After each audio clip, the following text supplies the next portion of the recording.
जय श्री हरि, जय श्री विष्णु भगवान। प्रिय भक्तों, आप सभी का इस पावन भक्ति कथा में हार्दिक स्वागत है।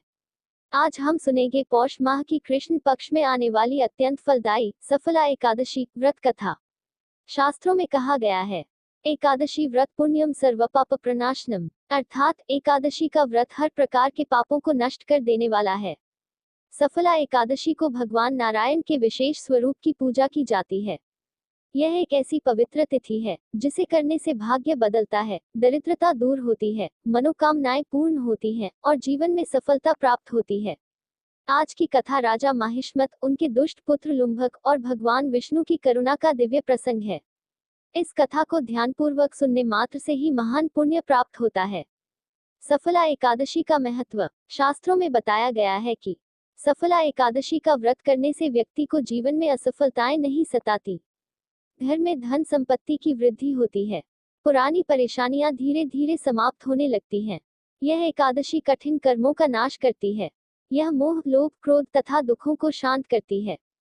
पद्म पुराण में स्वयं श्री कृष्ण ने कहा है, सफला एकादशी व्रत करने से 1000 अश्वमेध यज्ञ और 100 राजसूय यज्ञ के बराबर फल मिलता है।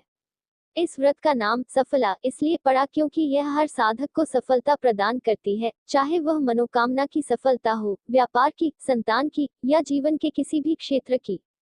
अब आइए सुनते हैं इसकी पावन कथा। बहुत समय पहले प्राचीन भारत में माहिष्मत नामक एक शक्तिशाली राजा राज्य करते थे। उनका राज्य विशाल, समृद्ध और धर्म प्रधान था। जनता सुखी थी, प्रजा का पालन होता था और राजा स्वयं भी धर्म और दान में अग्रणी थे। लेकिन उनका सबसे बड़ा कष्ट था उनका बड़ा पुत्र लुम्भक। लुम्भक अत्यंत दुष्ट, क्रूर और पापी था। उसे धर्म कर्म में तनिक भी रुचि नहीं थी। वह नशा करता, जुआ खेलता, प्रजा से धन छीनता और अनैतिक कार्यों में लिप्त रहता। प्रजा उससे भयभीत रहती थी। राजा ने अनेक बार समझाया, पर वह नहीं सुधरा। एक दिन उसके अपराधों की सीमा पार हो गई। राजा ने सभा में घोषणा की, ऐसे पुत्र को मैं राज्य से निकालता हूँ। यह न मेरा वारिस है और न मेरा पुत्र। उनके शब्दों ने लुम्भक को क्रोध और अहंकार से भर दिया। वह राजमहल से निकलकर जंगल में रहने लगा।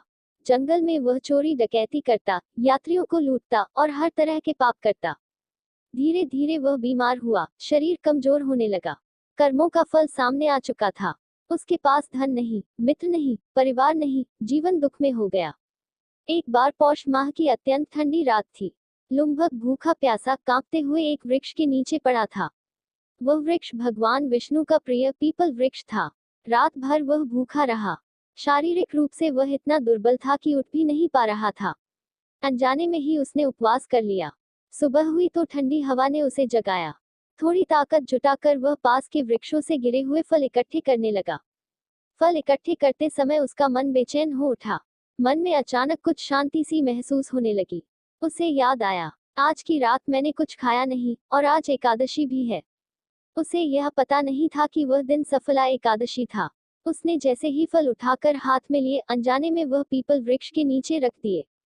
वह बोला, हे वृक्षदेव, हे किसी अज्ञात शक्ति, मेरी सहायता कीजिए। इन शब्दों के साथ उसने फूल और फल वृक्ष के नीचे रख दिए।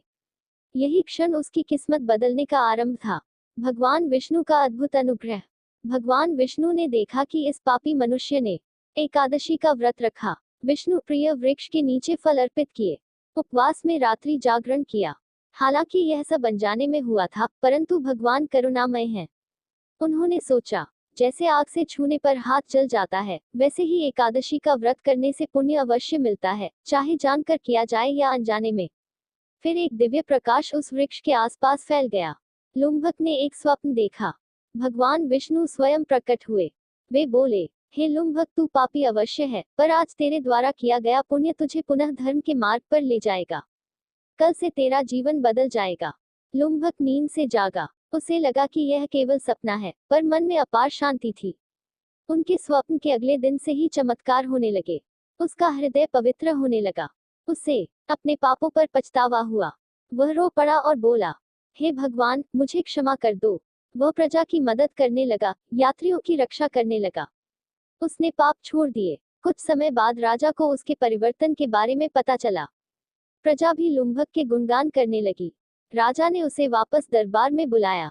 लुम्भक ने पिता के चरण पकड़ लिए। राजा ने कहा, पुत्र, तू अब योग्य है।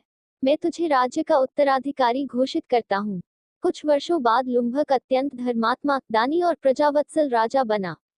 जब उसकी मृत्यु का समय आया तो भगवान विष्णु के दिव्य वाहन गरुड़ प्रकट हुए।